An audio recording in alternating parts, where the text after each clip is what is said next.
Um abraço, queridos. A mentira, ela tem um ditado que diz que tem curta perna. E é verdade. Porque o diabo, o nosso adversário, o adversário do Senhor, tentou golpear o trono de Deus criando uma mentira. Daí a Bíblia fala que ele é o pai da mentira. Mas você sabe que todos que vivem na mentira se assemelham a ele? Por incrível que pareça, a mentira, ela tem a sua peste perniciosa no coração, no âmago do centro da alma e do espírito de Satanás. Foi ele quem formulou no coração de cada anjo de Deus que se rebelou a mentira, dizendo que poderia tomar o trono do Senhor e seria semelhante ao Altíssimo. Mas como ser semelhante ao Altíssimo? Qual homem, qual soldado, qual militar, qual general, qual demônio que pode se assemelhar à sombra do Onipotente? Porque todo o poder não está nele, é dele. Ele é o dono do poder. Ele distribui tanta riqueza para o ser humano e às vezes até os injustos gozam das delícias do Pai das luzes, do verdadeiro Deus, do único Deus, e às vezes há tanta blasfêmia, tanta murmuração, que o Senhor chega até a desistir de cada um de nós. Mas quando Ele olha para as suas misericórdias e olha que somos pó, que vamos retornar ao pó, Ele cria um meio, estabelece uma exceção e diz: espera aí, vou dar mais um tempo a esse. Eu vou ver até onde ele vai chegar. Por isso, meu irmão e minha irmã, não murmure. Eu tenho falado continuamente aqui para você glorificar ao Senhor na luta, na tribulação, porque essas provas terão um fim. Um dia tudo será colocado à tona e nós vamos ver a quantidade de murmúrio, de mentiras e de coisas erradas que nós fizemos ao longo da nossa caminhada. Porque diz a Bíblia que tudo um dia será descoberto, porque a palavra de Deus diz que todas as coisas estão nuas e patentes aos olhos daquele que vamos prestar conta. Portanto, meu irmão e minha irmã, perdemos a unção, perdemos a graça, perdemos as oportunidades exatamente por tantas blasfêmias que Deus acaba fechando as portas para nós. E nós estamos dentro do contexto também.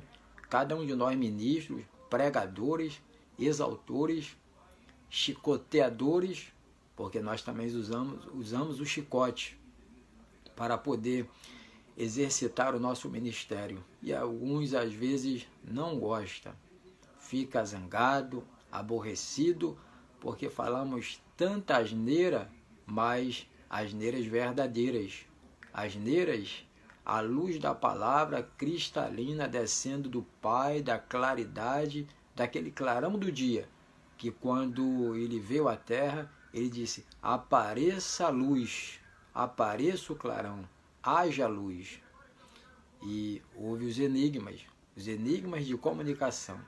Mas às vezes a gente se comunica de uma forma tão rebelde com o nosso Deus que ele pensa até em desistir de nós. Mas eu lembro que falei para você da misericórdia do Senhor e que não devemos abusar da sua compaixão.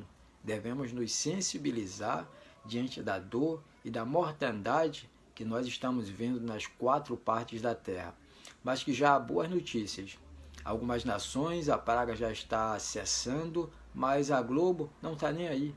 O negócio da Globo é atacar o Bolsonaro, é destruir a economia do país, é acabar com os vilarejos dos poderosos e das comunidades que nada têm, porque todos estão em quarentena, não podem trabalhar, não podem comer o seu pão, nada podem fazer senão se humilhar, jejuar e pedir ao único, ao Deus vivo, ao Deus forte, ao Deus grande e poderoso, porque somente Ele, não os médicos ainda servem para muita coisa, mas não para tudo, porque eles são finitos, não são deuses, e ainda que fossem deuses, não podia fazer nada, porque nem os deuses desse século podem fazer, porque eles lançaram essa praga por permissão divina, digo, os demônios, porque são deuses de muita gente, são deuses da macumba, da feitiçaria, da magia negra e de tantos africanos que incendiaram a terra com tanta feitiçaria.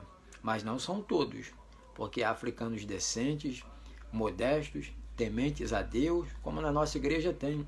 Africanos também, tem um lá, angolano, temente a Deus, prega no fervor e não são.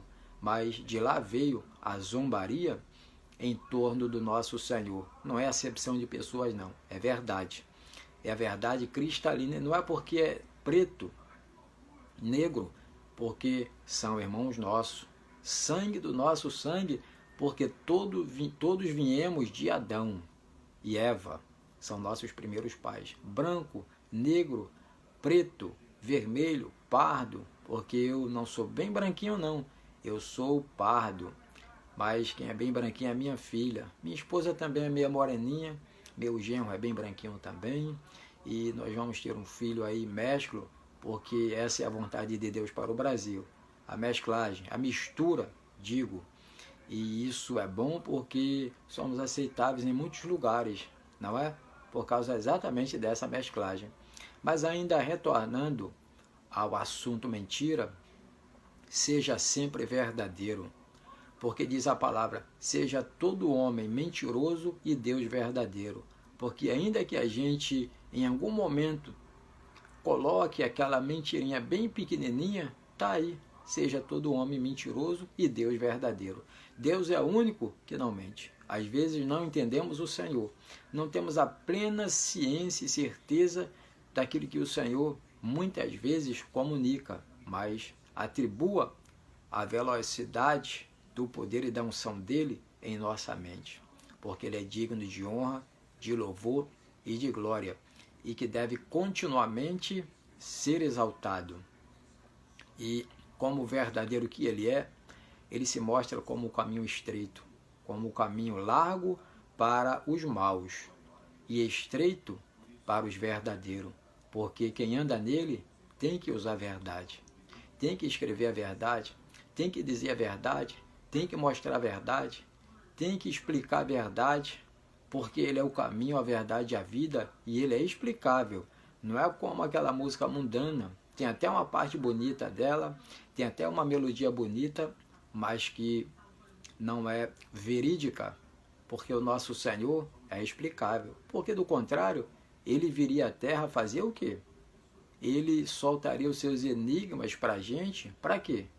Para que teria a palavra? A natureza, o mar, os peixes, os animais, os atributos poderosíssimos do Senhor, onipotência, onipresença, onisciência, são atributos explicáveis, porque, por exemplo, onisciência sabe tudo de antemão, onipresença está em todos os lugares, onipotência tem todo o poder. São atributos que nenhum demônio tem, que nenhum general da terra tem, que nenhum peixe tem, por mais feroz que seja. E olha, o tubarão é o peixe temido dos males. A baleia, por exemplo, grande como é, mas é muito mansa. Mansa como nenhum outro peixe do mar. Porque assim o Senhor fez, porque você imagine se ela tivesse ferocidade como de um tubarão. Nem navio passava perto dela, porque ela derrubava com suas tantas toneladas. Quem ficaria perto dela? Pois é, a sabedoria de Deus fez isso. O âmago do centro do Espírito, da luz, das trevas, da graça e da espada do Senhor, colocou na mente e no coração da baleia, que ela deve temer inclusive o homem, uma formiguinha do lado de um elefante. Você já viu um homem do lado de uma baleia? Mas parece um peixinho pequenininho, com aquele corpo, com aquela veste, digo, e a gente não consegue nem entender como é que um animal tão grande como aquele nada faz com aquele peixinho, homem, que está ao seu lado. Assim é Deus com a gente. Estamos ao lado do Senhor, erramos, murmuramos, blasfemamos, mentimos, e Deus olha a gente como um peixinho bem pequenininho e diz consigo mesmo, não vale nem a pena, porque se eu soprar, nem pó fica. Deixa ele lá, deixa ele com suas murmurações. Um dia nós vamos julgá-lo e ele poderá perder os seus galardões, viver aqui, mas sem galardão, porque se arrepende e vive uma outra vida. Mas também, se continuar firme e forte nos trabalhos e tarefas, os galardões são soltos novamente. Meu irmão, minha irmã, chega, não é? Já falei demais, já expliquei demais, já trouxe assuntos divinos para a tua vida, para que você ouça e compartilhe ele. E saiba que Deus é verdadeiro, Senhor e Rei. E como tenho falado constantemente aqui, a peste já está diminuindo na terra e também no Brasil. Ore pela nação, ore pelo Bolsonaro, ore pelas comunidades, ore pelos militares, ore pelas instituições, ore pela nação israelita, pelo governo israelita, ore pelas igrejas, ore pelos pastores, ore pela minha esposa, que até aqui é pré-candidata a vereadora do município do Rio de Janeiro. E na estrada eu estou com o Senhor e quero continuar com Ele, apesar das lutas, das aflições e dos espinhos na carne, da oposição, mas digo, a oposição é satânica, maligna, e estamos com o Senhor. E certamente na graça, bondade, amor e misericórdia dEle, nós venceremos e um dia chegaremos à sua presença para prestar contas de tudo o que nós estamos falando e fazendo. Que o Senhor possa te abençoar novamente. Um grande abraço ao coração de cada um e fui na estrada elegante, pura e verdadeira com Cristo, com minha esposa, com minha família e com a igreja, claro, e com você também, que já está me acompanhando há algum tempo, tá bom? Deus te abençoe.